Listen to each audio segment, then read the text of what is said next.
Alright, hey everybody, it is time for a smoke detector unboxing. If I could find my... Oh, there it is. Should have gotten that ready before I started recording, but anyways, so let's get to it.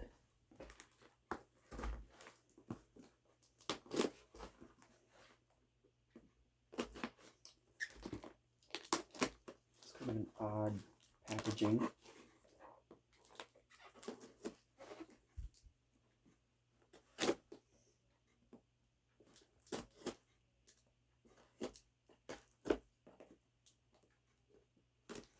Just wrapped it all up in tape.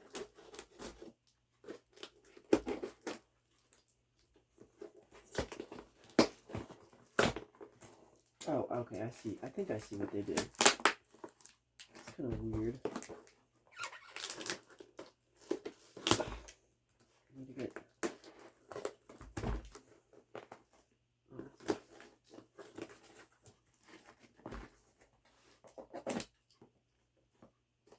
Whoops, holding the knife the wrong way.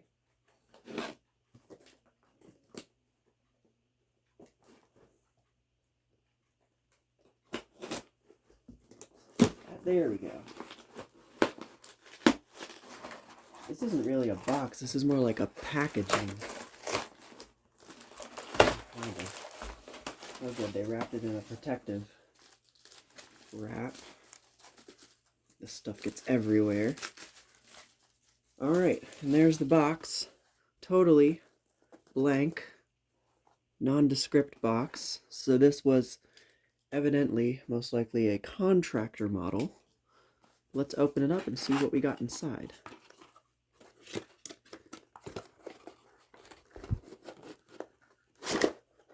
Wow. Oh, wow.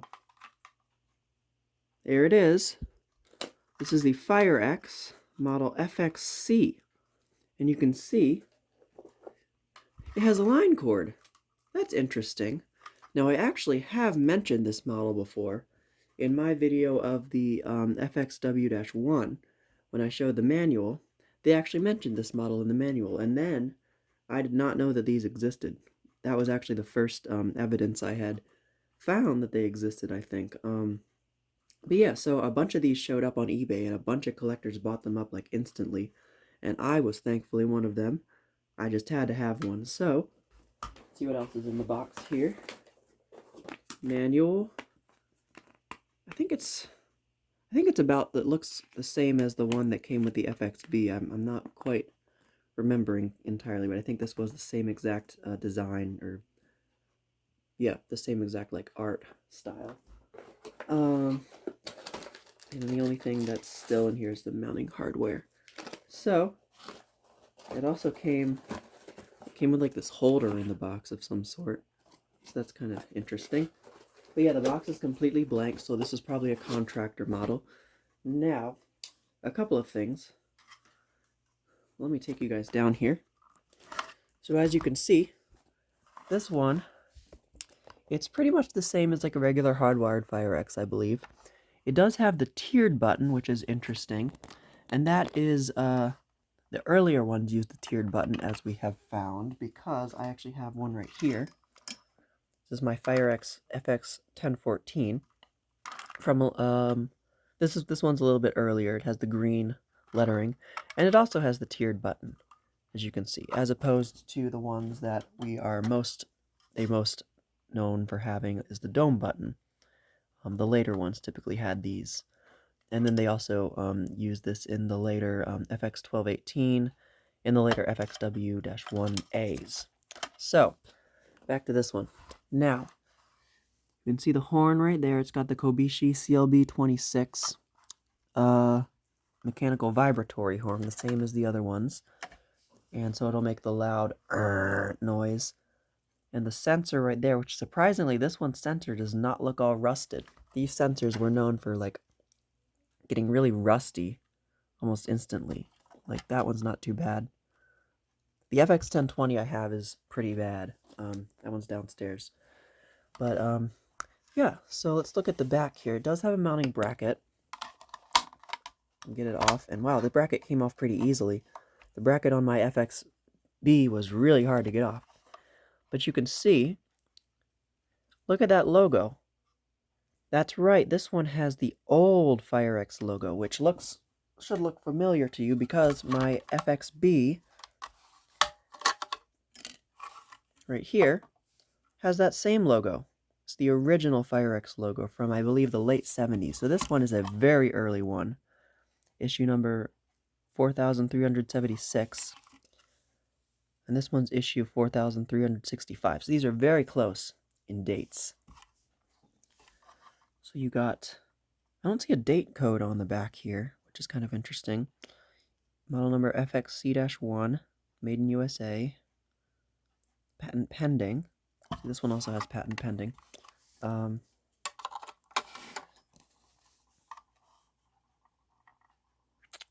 Yeah. And now the other interesting thing, the cord does not come out of the back like I had assumed. It comes out of like the side of the base there, which I guess makes sense because if it came out of the back, you wouldn't be able to mount it with the mounting bracket flush on the wall. But yeah, so here's the bracket. It's the exact same as the other ones. So I guess now let's go ahead and power it up. So let me see if I have a... Okay, there's a plug.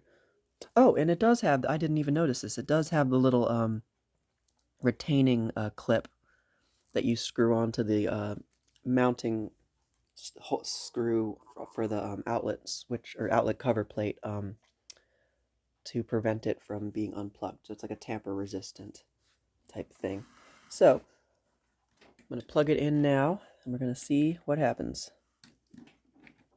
All right, the LED is lit, no falsing, good sign. So let's give it a test in 3, 2, 1.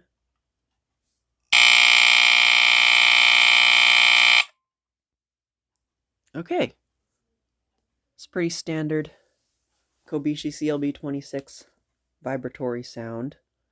Let's see, does the LED go out? I don't think it does.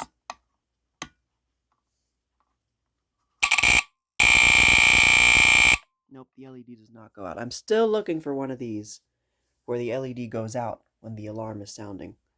Have not found one. All of the ones I have, the LED stays lit. But still very, very cool. But yeah, as you can see, this one has that sort of issue with the test button. The test button design on these was a lot different from the dome button design, which I mentioned in the FX1014 video. These have a washer around the button itself, and there's 2 spikes on either side of the LED, and so the washer pushes down on those spikes and shorts them, and it's not a really reliable means of testing it because it's, as you can see, I'm pushing the button, nothing's happening. But yeah, this one works better than this one, I will say. With this one, I gotta kind of like go like that to get it to sound. But these were a much better design. The test button was similar to like a battery-powered First Alert or BRK from the 80s. It had the test button's actually on like a large tab that comes up and goes over the sensor. So when you push it, it actually pushes that tab on top of the sensor to test it, which is much more reliable at making contact. Because you're only looking at 1 contact point instead of 2 on this. Let's do one more test, just because I like the sound.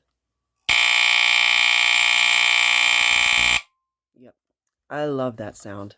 I know a lot of kids in the 80s were scared of this model, or the hardwired models specifically, but I really like the noise these make. It's a classic sound. But anyway, here is the manual. Let's take a look at that now. So as you can see, FireX Smoke Alarm Owner's Manual. And I did just notice this one is for model number FXB-1 and FXC. So I believe that... Actually, give me 1 second. I'm going to go and get the box and manual from the FXB. Alright, here's the box for the FXB. I believe that this would be the box that the retail version of the line cord model would have come in. Although this is the UK version, so I'm not entirely sure about that.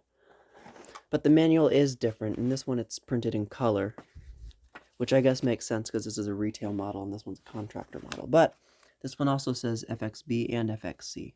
So let's take a look at the manual for the FXC. If you want to see that one's manual, you can look at that video.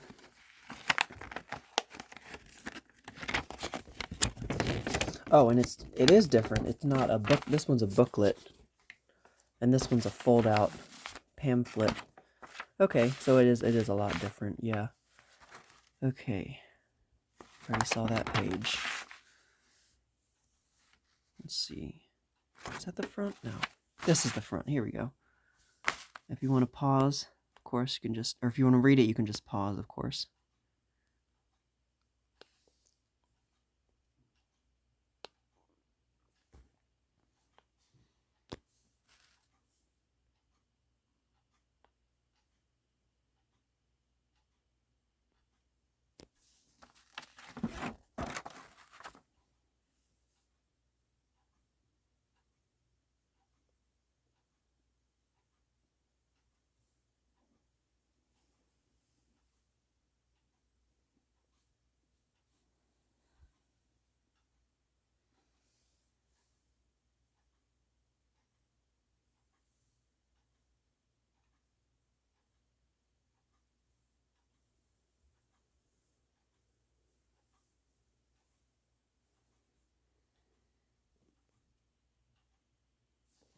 Okay, and then California State Fire Marshal is on the back of the manual, but unfortunately, there's no copyright date, unless maybe 79 might be copyright. That seems like a reasonable date for this. 1979 does seem like that would be when this is from. So, yeah, I don't know what else. I don't know if there's anything else I left out, but, yeah, I guess that just about does it for this video. So that is the FireX, very rare FireX smoke detector, model FXC-1, the line cord model. So I'll do one more test for you guys. Whoops, let's try that again. Alright, so thank you guys for watching as always, and I will see you in the next video.